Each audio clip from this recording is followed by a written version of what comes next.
is a 45, 45, 90 triangle. If I know that I have a 45, 45 triangle, so in a 45, 45, 90 triangle, if I've got two congruent angles, what should be true about my sides?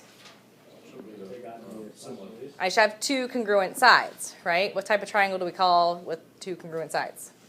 Isosceles, good. So in a 45, 45, 90 triangle, both legs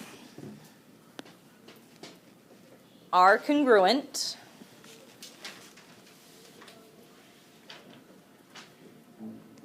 and the length of the hypotenuse is square root 2 times the length of the leg. Bless you. Bless you. So, in a 45, 45, 90 triangle, both legs are going to be congruent, and the length of the hypotenuse is the square root of 2 times the length of the leg. So let's go ahead and mark up this diagram up here. It's above. So remember, if you've got congruent angles, then the sides opposite them are going to also be congruent. So there are your congruent legs. If this was an X on that side, this would be an X on that side, right? Legs are congruent in an isosceles triangle. Then to get to your hypotenuse, you would take whatever that X is and multiply it by the square root of 2.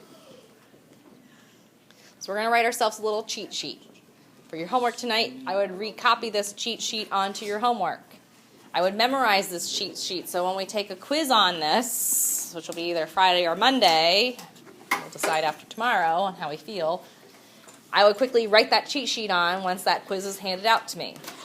So for our cheat sheet, if I wanted to solve for the hypotenuse of a right triangle, it's going to be equal to whatever your leg length is times the square root of 2.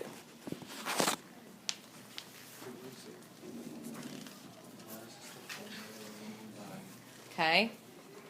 Now if I were to do the reverse of that, let's say instead of solving for an unknown hypotenuse, I'm solving for an unknown leg.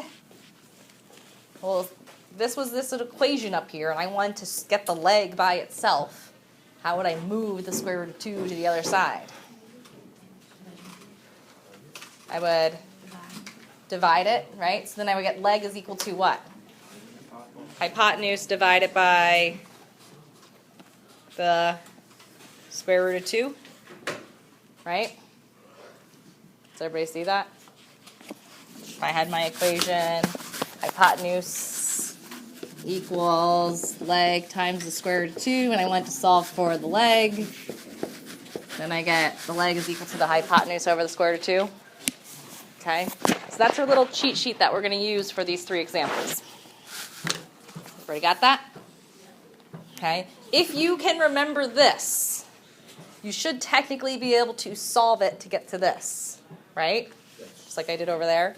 So if you can remember hypotenuse is equal to leg times the square root of 2, then you should be able to get to leg equals the hypotenuse over the square root of 2, or divided by the square root of 2.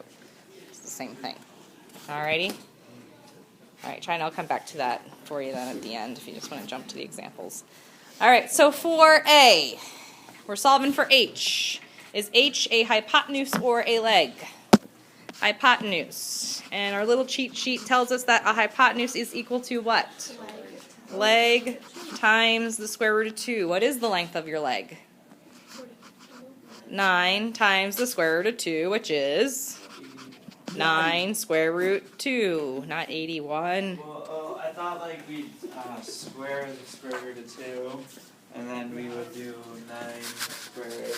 Well, okay, so now where Jack's going with this, the reason why this is a shortcut, could I get there using the Pythagorean theorem?